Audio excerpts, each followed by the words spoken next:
fokusnya memang ke Pak Joko Widodo. Iya. Tapi penelitian itu kan nggak boleh langsung strike to the point. Saya ambil contoh samplingnya, termasuk ijazah Wapres ini.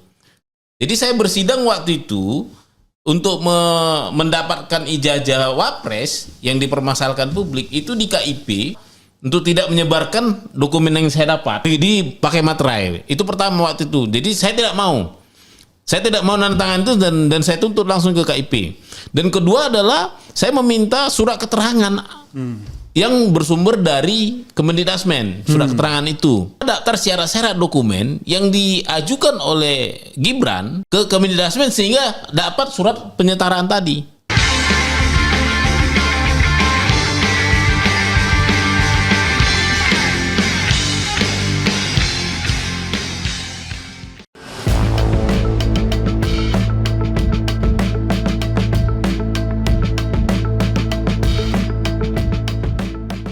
Sobat EH sekalian, saksikan saya di channel Grand Cadas Sahabat Lively tentang lingkungan dan lain-lainnya tentu, karena saya bersahabat dengan mereka. Selamat menyaksikan.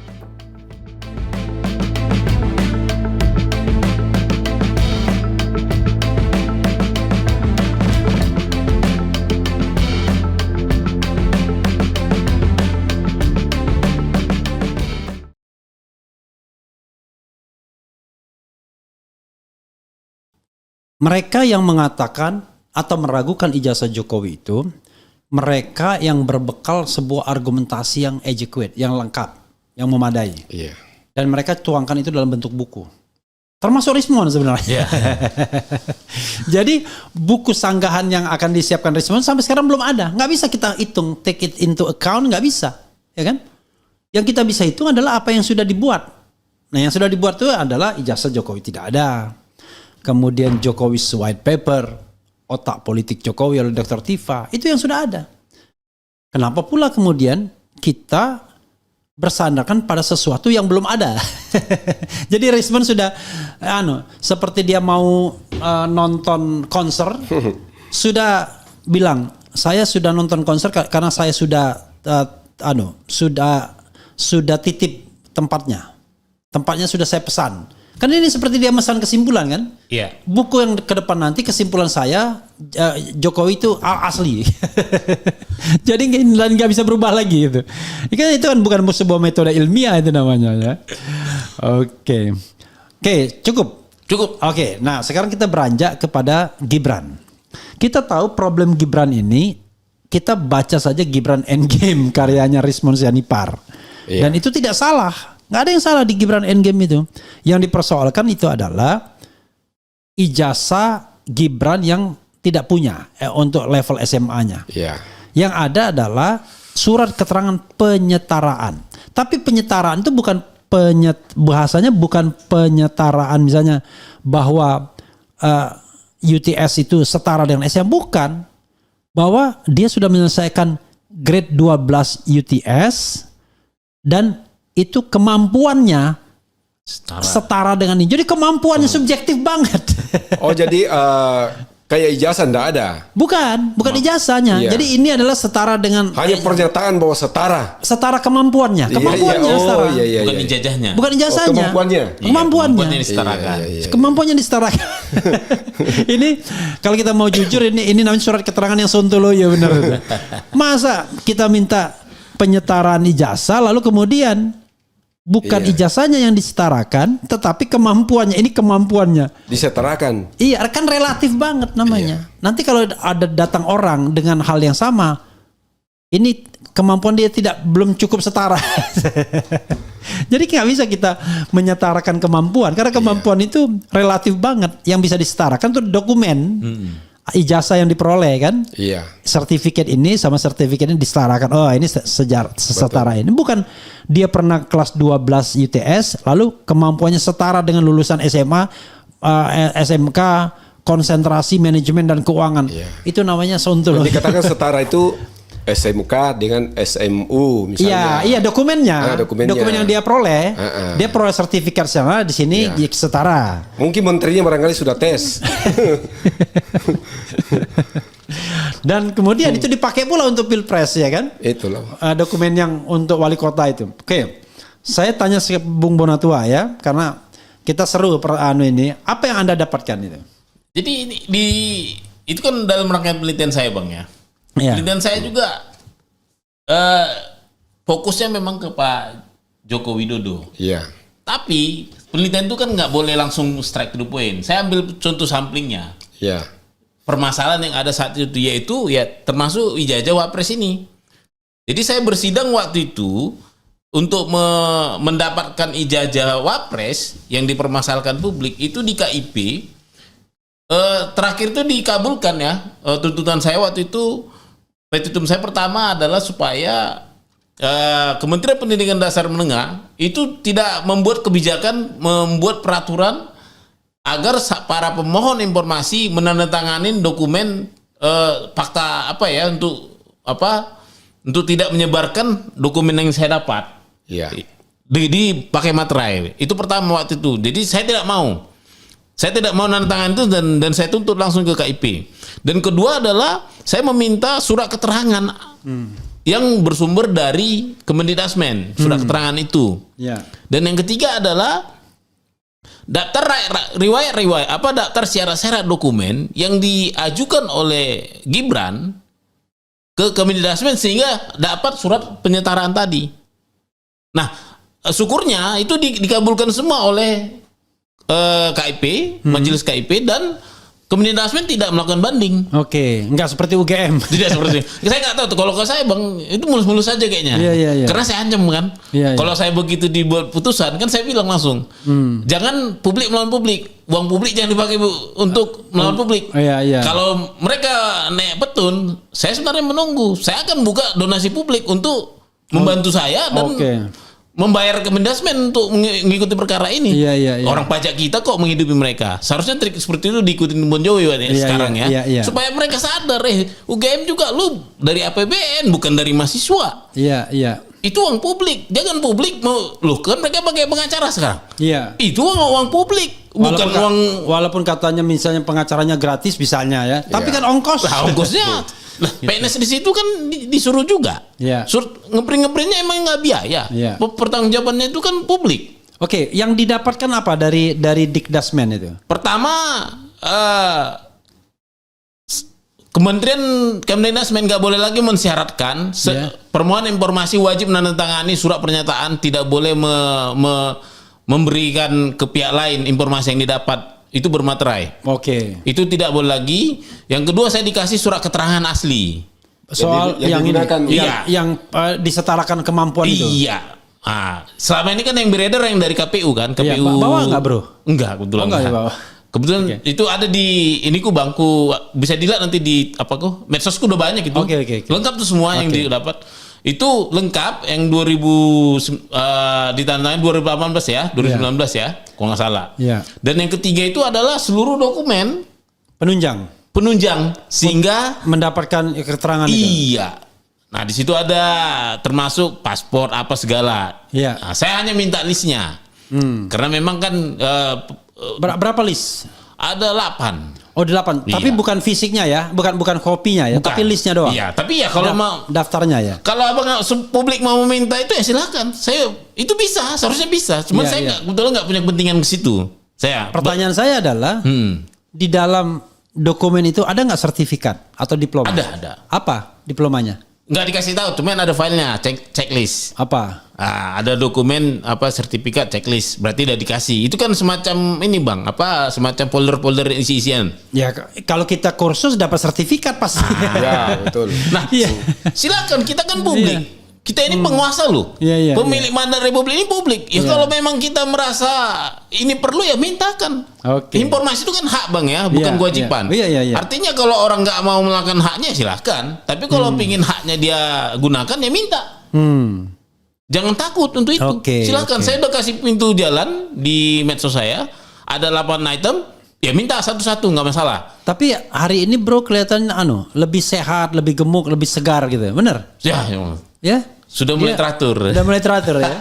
Buku ini kan mengandung tingkat stresor tinggi. Oke, udah selesai ya. Udah selesai dan semua yang saya kerjakan termasuk tadi yang abang tanyakan ada di sini semua. Oke. Karena beliau jadi pembanding. Oke, karena itu belilah buku ini ya. Jadi kalau kita mengkampanyekan sesuatu tanpa bermaksud untuk mencari keuntungan, tak enak kan. Oke, belilah buku ini ya. Ini. Iya. Nanti saatnya ya menurut saya kita perlu bro, saya tanya tapi bro presentasi tuh file-filenya. Kita ada tempat tuh di daerah Kebayoran Baru. Jadi nanti presentasi itu keren tuh di Keren Cadas podcast by Refli Harun. Oh, itu yang bagus itu bang. Itu nanti dipresentasikan nih, saya tunjukkan ya ininya. Anggap aja kita lagi main-main ini. Padahal walaupun serius ini. Bukan main-main ini, nggak ada. Oke, ini ya misalnya ini.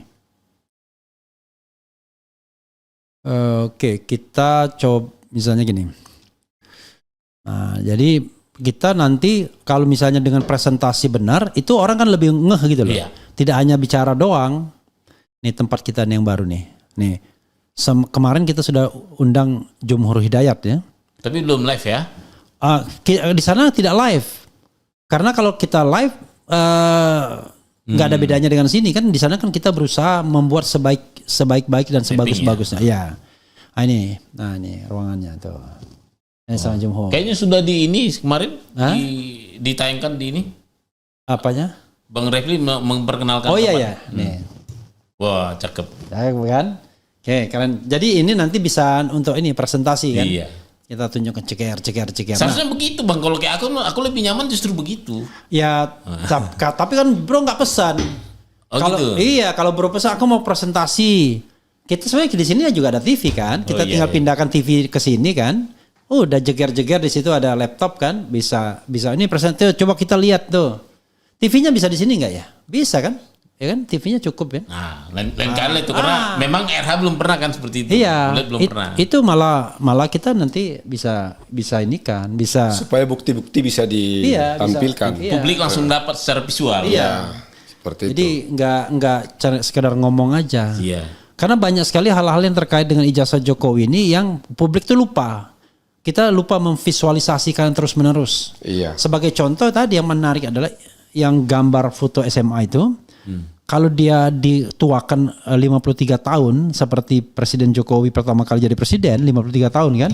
Itu beda sekali gambarnya.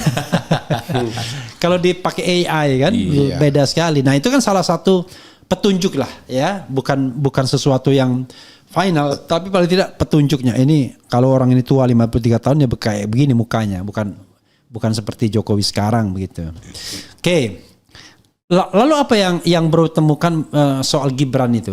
Hanya sekedar informasi aja atau sebuah indikasi? Kebetulan kan aku ini hanya studi kasus pembanding saja, nggak fokus sampai ke ijazah Pak Joko Widodo ya. Jadi aku hanya memperoleh data saja, cariin data. Waktu itu memang juga ada, harus kuakuin aku di-trigger dikit sama aksi-aksi RRT yang main-main ke Kemendasmen ya.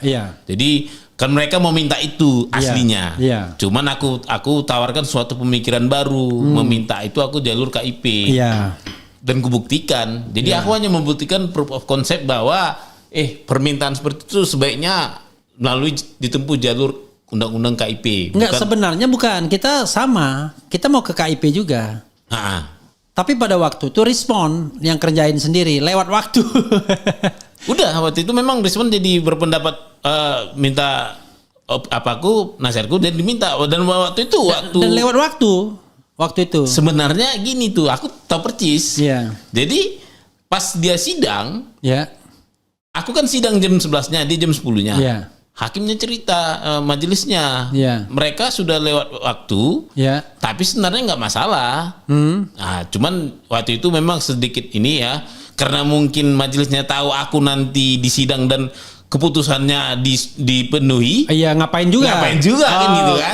Dan hakimnya cerita waktu itu majelisnya, ini aku kusaksikan, ini loh, ini yang kalian minta itu sama yang diminta pemohon sebelumnya aku, dan ada bapak itu ada di situ katanya kan. Kalau nanti ini dipenuhi ya kalian percuma juga minta. Udah pasti otomatis kami penuhi seperti disinggung seperti kasus Bon Jovi katanya. Bung, nanti kita tempat biasa kita rapat, nanti kita panggil wartawan, kita press conference. Boleh ya. Iya. Untuk press conference mengenai buku ini. Iya. Ya. Oke. Wah, enak kan sama RH? Dia jualan, kita fasilitasi. Tapi kan kita mencari kebenaran kan, yang paling penting kan itu. Mau ditambahkan apa lagi? Soal Gibran ini. Ada rencana menggugat juga enggak? Ada rencana. Ya. Jadi tapi bukan Gibrannya kita mau gugat. Ini pelaksana pemilu. Ya. Ya, supaya tidak menerima lagi dokumen-dokumen yang tidak sah. Seperti Bang Replu hari FH tadi mengatakan bahwa hanya pernyataan bahwa setara, tidak ada pembanding. Jadi harus yang legal yang digunakan. Agar berikutnya tidak terjadi hal seperti itu. Misalnya tahun 29, kalau Gibran masih ingin mencalonkan wakil presiden atau presiden, harus membuktikan surat kursusnya yang setara dengan SMA. Ya, jangan hanya keterangan, jadi harus dilampirkan bahwa ini dan itu dipublikasikan ke umum supaya kita tahu semua, supaya masyarakat tidak curiga. Aja seperti itu. Ya, intinya adalah problem itu kan bisa akan terulang karena Gibran bisa jadi nyalon lagi. Kenapa? Karena kalau ini berlarut-larut terus, ekonomi kita semakin ambruk. Sekarang nilai dolar sudah 18.500. Dolar 17.000. 17.000. Ada yang mengatakan juga 18. Jadi seperti itu. Seperti gugatan saya dulu di Pengadilan Sleman, itu saya mengatakan bahwa dolar akan loncat. Pengaruh ijazah ya. Kalau ini tidak dibereskan. Dan hari ini sudah terbukti bahwa dolar kita sampai 17.500. Oke. Kalau di pasar bebas sudah 18.000. Ya seperti itu. Iya. Jadi kita sebagai warga negara harus mengawasi pelaksanaan baik pileg maupun pilpres. Iya. Jadi harus kita setiap calon kita harus waspadai, kita harus verifikasi. Jadi KPU harus mempublikasikan nanti itu. Karena ini sudah pengalaman yang terjadi yang menjadi ribut di negeri kita ini. Ada demikian. Oke, saya ingin ke Bung Bonatua ya. Anda punya potensi belok nggak? Nah ini jangan sampai kemudian tiba-tiba ada jangan sampai membelok lagi. Ada edisi revisinya, ijazah Jokowi ada. Sudah muncul. Jadi tidaknya dicoret ada. Nanti dia bilang waktu itu saya keliru gitu. Saya keliru. Sebenarnya ada. Tapi ada satu, karena ini beloknya lebih gampang daripada Rismon. Atau salah tulis. Iya, bukan. Kalau Rismon aja yang bisa belok 180 derajat, ini kan gampang aja kan soal penelusuran ini kan. Iya. Nanti Bung Bonatua bilang, oh saya waktu itu saya hilap, ternyata ada ya kan, misalnya katakanlah ada 5 jalan penelusuran, memang 4 nggak ada ujungnya, tapi 1 itu sebenarnya ada ujungnya, cuman pada waktu itu saya tidak menggalinya lebih lanjut. Tapi kalau saya gali lebih lanjut, itu datang juga ujungnya ke ijazah yang di Polda Metro Jaya. Kalau Rismon tadinya mengatakan bahwa 1.000 triliun palsu, 11.000 triliun. 11.000 triliun ya. Palsu. Sekarang kan dia mengatakan 100% asli. Ya. Berarti masih banyak palsunya karena baru 100%. Mestinya 11.000 triliun juga asli. Iya. Oke. Kalau aku jawab ya. Iya, jawab dong. Jadi sederhana sih Bang. Iya. Judul ijazah bukunya ini kan ada tidak ada. Iya. Berarti kalau membelot itu mungkin maksudnya ya bisa aja kalau jadi ada. Iya. Ya kan? Iya. Udah pasti nggak mungkin dong, pasti gugur dong ini kan. Iya. Kalau tiba-tiba ada. Iya. Jadi pertanyaannya bukan di situ sebenarnya. Apa Kalau ada, pertanyaannya? kenapa ada? Oke. Karena yang kuteliti itu tahun 2005 sampai 2025. Tidak ada. Tidak ada. Kenapa ada? Tiba-tiba ada. Tiba-tiba ada. Nah, ini menjadi pertanyaan besar. Makanya tadi aku bilang, buku ini akan menjadi judul berubah kalau tiba-tiba ada dan diautentikasi oleh Andri. Oke. Tentunya diautentikasi sesuai dengan peraturan perundang-undangan, Oke. bukan karena pernyataan sepihak. Jadi yes, aku bisa berubah menjadi buku ini menjadi katakanlah menjadi sebuah kembali menjadi hipotesis kalau ternyata ada tiba-tiba. Ditunjukkan tadi itu di buku ini juga disebut bahwa upaya kita ini kan Kalau dia ternyata sudah belum diautentikasi tiba-tiba sudah, berarti ini menjadi gugur hipotesisnya. Ya. Kita tunggu saja. Kalaupun misalnya Polda menunjukkan, di Polda ditunjukkan, di pengadilan, ini buku ini masih tetap berjalan. Ya. Aku masih bersekuku. Upaya hukum, upaya UGM itu tidak menjawab buku ini. Ya. Kenapa? Ini undang-undang, aku berbicara undang-undang kearsipan. Kalau dia menjawabnya dengan undang-undang KUHAP, undang-undang pidana macam segala, enggak. Sorry, ini buku ini masih tetap ada sampai dibuktikan autentikasinya, sampai aku bisa punya alasan menghilangkan kalimat belum diautentikasi ini. Oke. Itu Bang. Jadi ini pendekatan yang berbeda ya, bukan pendekatan pidana, tapi pendekatan kearsipan. Jadi berdasarkan kearsipan, nggak ada arsipnya itu yang sudah diautentifikasi kan, gitu ya. Malah hilang. Jadi bagaimana kita kemudian mau percaya kepada file-file yang diberikan KPU itu? Iya. Karena belum diautentifikasi. Iya.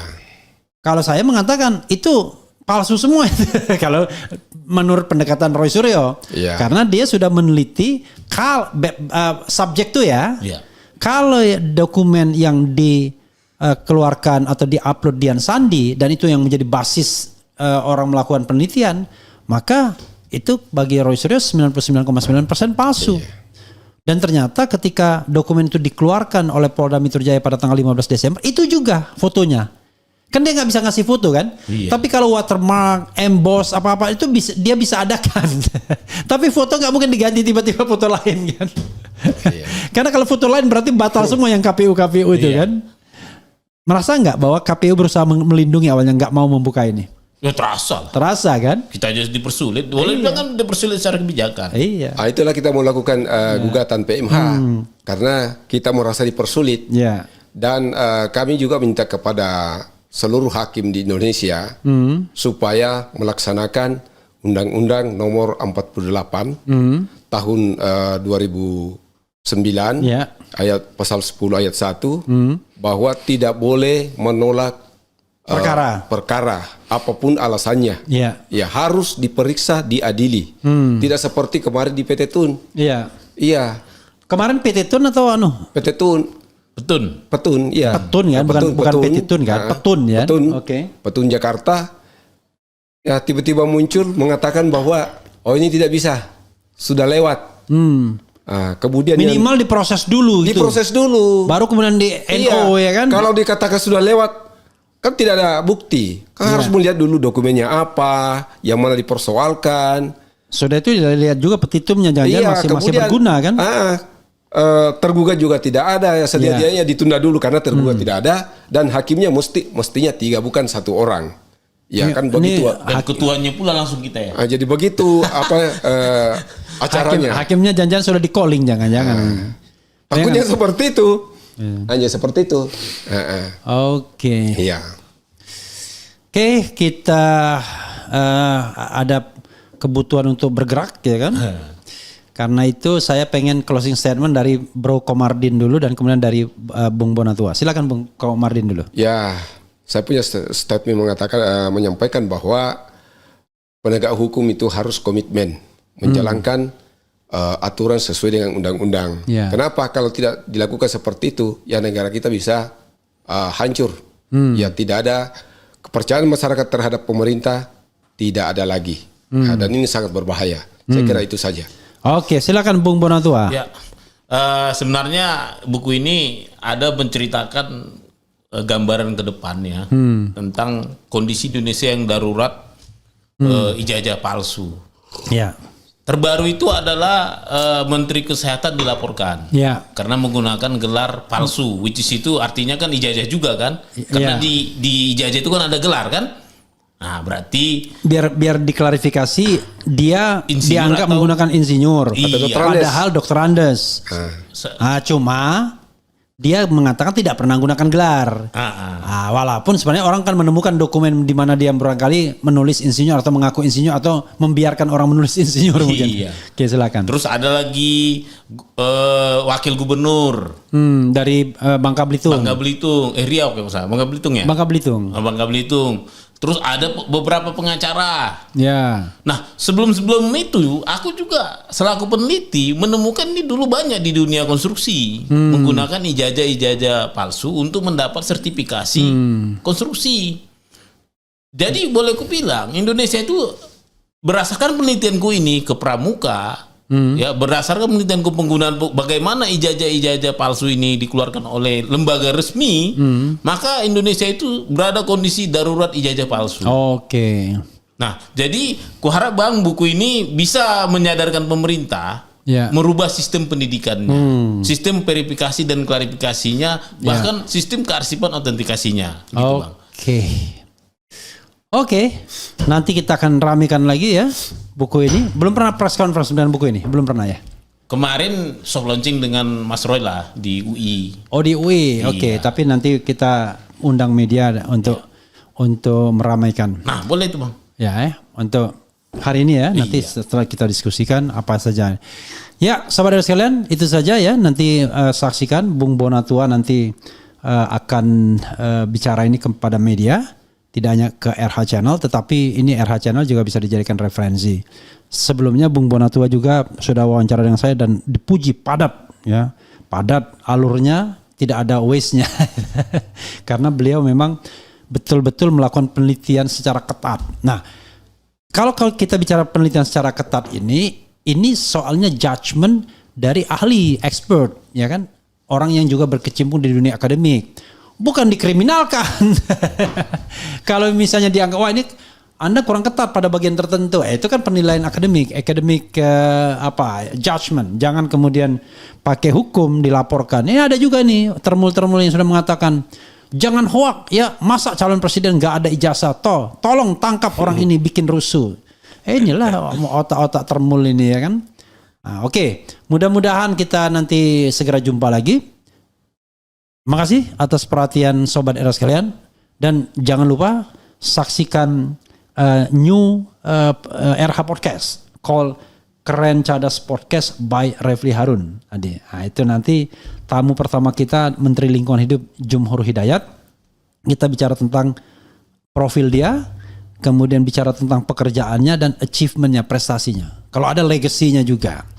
Nah, pada saatnya nanti yang akan hadir di situ. Yang pernah dipenjara sama Jokowi ya? Iya, yang pernah dipenjara pada Jokowi dan Pak Harto juga dulu. Penjara di zaman Pak Harto, zaman Jokowi, tapi zaman SBY dan zaman Prabowo dia mendapatkan jabatan menteri atau setingkat menteri. Itu saja. Wassalamualaikum warahmatullahi wabarakatuh. Keren cadas. Keren.